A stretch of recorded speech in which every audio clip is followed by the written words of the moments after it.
Good morning student. Unit 3માં આપણે એક topic બાકી રહ્યો હતો, લાઈફ હિસ્ટોરી અથવા તો લાઈફ સાયકલ ઓફ એન્થોસિરોસ. આપણે એક ફ્યુનારિયા જીનસ વિશે જે બ્રાયોપ્સિડા ક્લાસમાંથી બિલોંગ કરતો હતો એવું ફ્યુનારિયા જીનસ વિશે આપણે અભ્યાસ કરી લીધો. તો હવે આપણે પેલું હિપેટોકોપ્સિડામાંથી રિક્સિયા સેમ 1માં ભણ્યા. હવે સેમ 3માં એન્થોસિરોટોપ્સિડા ક્લાસમાંથી એન્થોસિરોસ ભણશું અને બ્રાયોપ્સિડા ક્લાસમાંથી ફ્યુનારિયા ભણી ગયા. તો આજે ચાલુ કરશું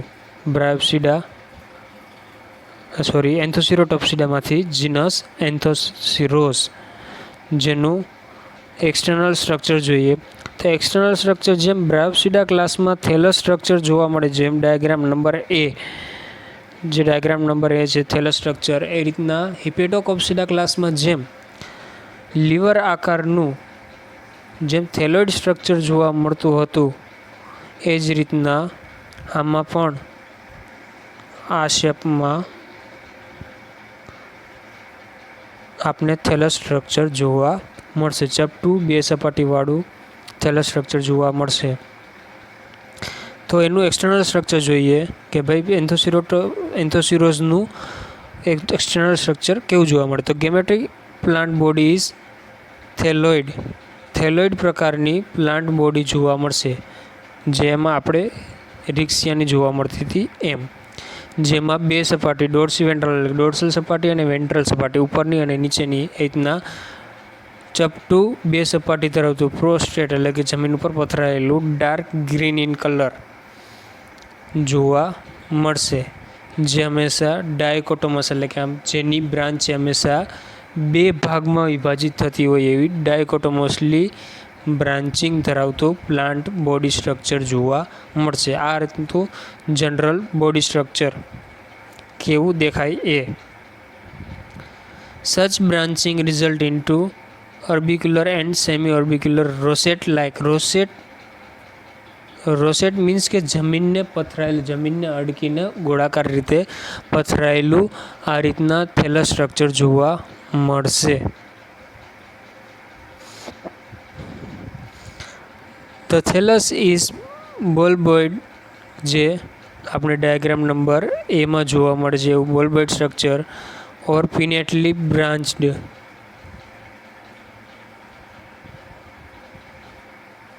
or spongy with large number of subspherical spongy bodies એટલે કે એકદમ પોચું. ઇન્ટરનલ સ્ટ્રક્ચર જોશું ત્યારે આવશે કે સ્પોન્જી આ રીતના અંદર છે એ મિસેલસ કેવિટી હોવાના કારણે એકદમ પોચું અહીંયા પણ અંદર છે આ રીતના સ્પંજ જેવું સ્ટ્રક્ચર જોવા મળે, એટલા માટે થઈને એને સ્પોન્જી બોડી સ્ટ્રક્ચર કીધેલું છે.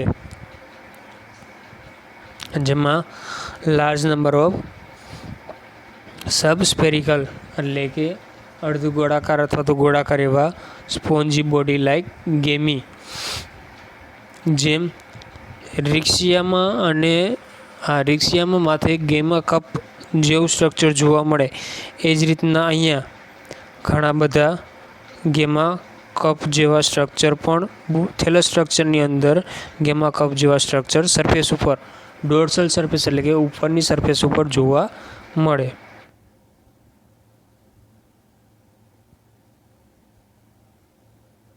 Rise thick vertical stock like structure, અહીંયા સ્ટોક લાઇક સ્ટ્રક્ચર જેવું પણ જોવા મળે. નોર્મલી આ થેલસ સ્ટ્રક્ચર છે એ થેલસ સ્ટ્રક્ચરમાં અલગ અલગ ટાઈપનું બધું બતાવેલું છે. એકમાં ટ્યુબર, એકમાં ગેમા કપ, ઇનોવેટિવ બ્રાન્ચીસ, આ રીતના અલગ અલગ વસ્તુ બતાવેલી છે જે વેજીટેટિવ રિપ્રોડક્શનમાં પણ આવશે એ. અને વેન્ટ્રલ સરફેસ ઉપર નીચેની બાજુ રાઇઝોઇડ ગ્રો થાય એ આ રાઇઝોઇડ બતાવેલા છે નીચેની સરફેસ ઉપર, જે જમીનની નીચે અડકી રહે. આ તો એક્સટર્નલ સ્ટ્રક્ચર. હવે જોવાનું છે ઇન્ટરનલ સ્ટ્રક્ચર. તો ઇન્ટરનલ સ્ટ્રક્ચરમાં આપણે જોઈએ તો ડાયાગ્રામ ડાયાગ્રામમાં સૌથી પહેલાં મ્યુસિલજ કેવિટી છે, આલ્ગલ, અહીંયા આલ્ગલ ફ્રેગમેન્ટ છે, ફિલામેન્ટ છે, એટલે કે આને જે એન્થોસિરોસ છે એની સાથે આલ્ગી પણ, જે નોસ્ટોક જેવી આલ્ગી છે એ આલ્ગી પણ સહજીવી જીવન રીતે ગાળે. પછી અહીંયા લોઅર એપિડર્મિસ, પછી આ ભાગ છે પોર, નીચે રાઇઝોઇડ, ક્લોરોપ્લાસ્ટ સેલ, આ બધા ક્લોરોપ્લાસ્ટ સેલ હશે. તો એ રીતના ઇન્ટરનલ સ્ટ્રક્ચર જોવાનું છે. આ આપણે જે રીતના જેમ સેક્શન લઈ અને માઇક્રોસ્કોપમાં જોઈએ તો એ રીતના આપણે આ રીતના જોવા મળે.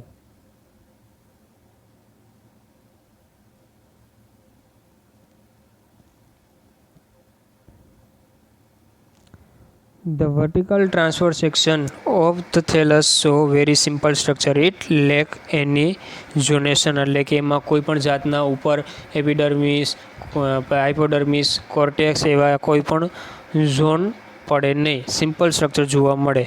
Uniformly compose thin wall parenchymatous cell, એટલે કે ઉપરથી નીચેની બાજુ જે આ બધા સેલ દેખાય છે, આ બધા સેલ યુનિફોર્મલી એટલે કે એક સરખી રીતના પેરેન્કાઇમેટસ સેલ છે એ ગોઠવાયેલા જોવા મળે. The thickness of this middle region varies different species, એટલે કે જેમ અલગ અલગ સ્પીસીસ બને એ રીતના એ વચ્ચેના પેરેન્કાઇમેટસ સેલનું ઝોન જાડા પાતળું એ રીતના જોવા મળે. It is 6 to 8 cell thick, થી લઈને 8 થી 10 સેલ જેટલું થિકનેસ જોવા મળે. અમુકમાં 30 થી 40 સેલ જેટલું, જે એન્થોસિરોસ પુંક્ટેટસ છે, પુંક્ટેટસ એમાં 30 થી 40 સેલ જેટલું જાડું જોવા મળે. એટલે જેમ સ્પીસીસ ચેન્જ થાય એમ આમાં એન્થોસિરોસમાં ઇન્ટરનલ સ્ટ્રક્ચરની જાડાઈ પણ ચેન્જ થતી રહે. The outer most layer is upper epidermis, ઉપરની બાજુ અપર એપિડર્મિસ અને નીચેની બાજુ લોઅર એપિડર્મિસ એ રીતના જોવા મળે. ધ એપિડર્મલ સેલ રેગ્યુલરલી અરેન્જ, એટલે કે એક સરખી રીતના ગોઠવાયેલા જોવા મળે, જે સ્મોલર સાઇઝ હશે અને લાર્જ લેન્સ શેપ, લેન્સ જેવો હોય એ રીતના લેન્સ શેપ જોવા મળશે, જેમાં ક્લોરોપ્લાસ્ટ હાજર હશે, એટલે કે આ રીતના હાજર જોવા મળશે. હેલી the epidermal layer is not distinguishable.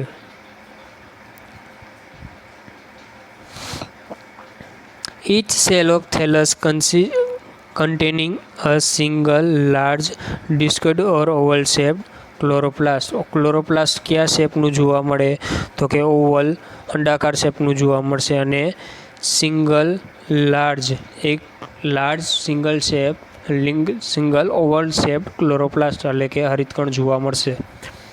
Each chloroplast encloses single large conspicuous body.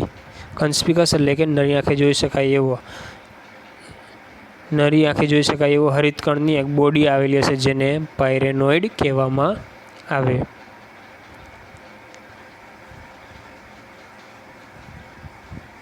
આ રીતના અંદર જે હરિતકણ છે બધામાં, એમાં નરી આંખે જોઈ શકાય એવી બોડી આવેલી હોય, જેને પાયરેનોઇડ કીધેલું છે. આ કેરેક્ટરિસ્ટિક ફીચર ઓફ ક્લાસ એન્થોસિરોટોપ્સિડા, જેમાં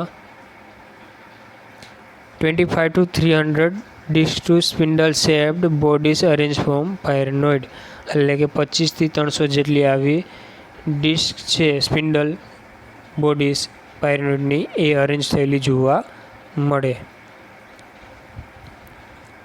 ધ નંબર ઓફ ક્લોરોપ્લાસ્ટ પર cell also varies in different species, એટલે કે એક સેલની અંદર કેટલા ક્લોરોપ્લાસ્ટ આવેલા હોય એ પણ જેમ સ્પીસીસ બદલે એમ એની સંખ્યા બદલતી રહે. ઇન એસ્પરજીરસ પર્સોની ઇચ સેલ હેવ 2 ક્લોરોપ્લાસ્ટ. જે આ સ્પીસીસ છે એન્થોસિરોસ પર્સોની, એમાં 2 ક્લોરોપ્લાસ્ટ જોવા મળે, જ્યારે એન્થોસિરોસ હેલી છે એની અંદર 4 ક્લોરોપ્લાસ્ટ જોવા મળે. એટલે કે જેમ સ્પીસીસ બદલશે એસ્પરજીનસ પર્સોનીમાં 2 ક્લોરોપ્લાસ્ટને એન્થોસિરોસ પર્સોનીમાં 2 ક્લોરોપ્લાસ્ટ અને એન્થોસિરોસ હેલીમાં 4 ક્લોરોપ્લાસ્ટ જોવા મળે. The nucleus lies in the close vicinity of the chloroplast near the pyrenoid, એટલે કે પેરેનોઇડની બાજુમાં ન્યુક્લિયસ જોવા મળશે. Sometime the chloroplast enfold the air chamber and airports, air chamber અને એરપોર્ટ્સ જોવા મળશે.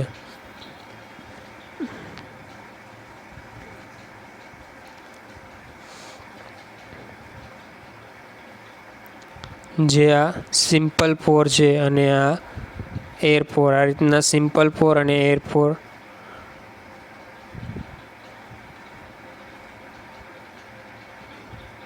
એર ચેમ્બર અને એરપોર્ટ જોવા મળે.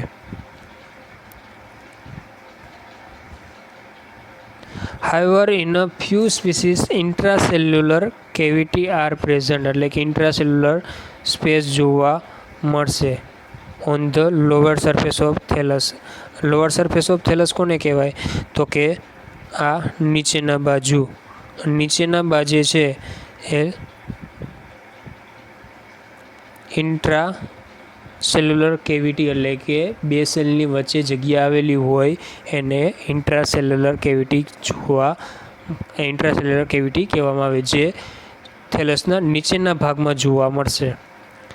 This cavity form due to breakdown of the cell, એટલે કે સેલના બ્રેકડાઉન, એટલે કે સેલ ડેથ થઈ જાય એની જે જગ્યા ખાલી પડે એના કારણે જે જગ્યા રચાય એને ઇન્ટ્રાસેલ્યુલર કેવિટી કહેવામાં આવેલ છે.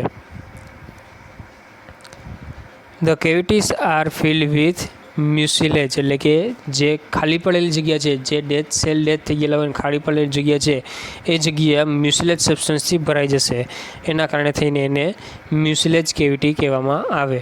નીચેની બાજુ અહીંયા આ મ્યુસિલેજ, જો આ ભાગ છે, આ ભાગે જે સેલ હશે એ સેલ ડેથ થઈ ગયા હશે અને એની જગ્યાએ ખાલી જગ્યા પડેલી છે, એટલા માટે એને ઇન્ટ્રાસેલ્યુલર કેવિટી કહેવામાં આવે. હવે ઈ કેવિટીમાં, આ કેવિટી છે તો એ કેવિટીમાં જો મ્યુસિલેજ સબસ્ટન્સ આવી જાય તો આ કેવિટીને મ્યુસિલેજ કેવિટી કહેવામાં આવે. This cavity open on the ventral surface, એટલે કે નીચેના સરફેસ ઉપર ઓપન થાય, જેમ અહીંયા દેખાડેલું છે કે આ બંને કેવિટી, આ મ્યુસિલેજ કેવિટી, આ બંને મ્યુસિલેજ કેવિટી છે એ નીચેના ભાગે ઓપન થયેલી જોવા મળશે. થ્રુ સ્ટોમાટા લાઇક સ્લિટ પોર કોલ સ્લિમ પોર, જે સ્ટોમાટા જેવું સ્ટ્રક્ચર ધરાવતા હોય છે પણ સ્ટોમાટા કહેવાય નહીં, એ પોરને સ્લિમ પોર કહેવામાં આવશે. Each slim Por has 2 guard cell which thin wall, એટલે કે જે સ્લિમ પોર છે એ 2 ગાર્ડ સેલથી બનેલી જોવા મળશે. The guard cell are non functional, એ કોઈ જાતના ફંક્શનલ હોતા નથી. Do not control size of the pore, અને જે સ્ટોમાટા પોરની, એટલે કે વચ્ચેના છિદ્રની સાઇઝ કંટ્રોલ કરી શકે એમ અહીંયા ગાર્ડ સેલ એવું કોઈ પણ જાતનું ફંક્શન ધરાવતા નથી. અહીંયા ફક્ત ને ફક્ત પોરની રચના કરવા માટે જે આ સેલ અને આ સેલ, એ બંને સેલ છે એ બંને સેલ ફક્ત ને ફક્ત ગાર્ડ સેલ સ્લિમ પોરની વચ્ચેના પોરની રચના કરવા માટે જ પ્રોડ્યુસ થાય છે. એનું કોઈ વચ્ચેના પોરની સાઇઝ નાની મોટી કરવા માટે કે એવું કોઈ ફંક્શન ધરાવતું નથી. આ હતું ઇન્ટરનલ સ્ટ્રક્ચર, એક્સટર્નલ સ્ટ્રક્ચર અને ઇન્ટરનલ સ્ટ્રક્ચર ઓફ એન્થોસિરોસ. આવતીકાલે ચાલુ કરશું vegetative reproduction in Anthoceros. Thank you.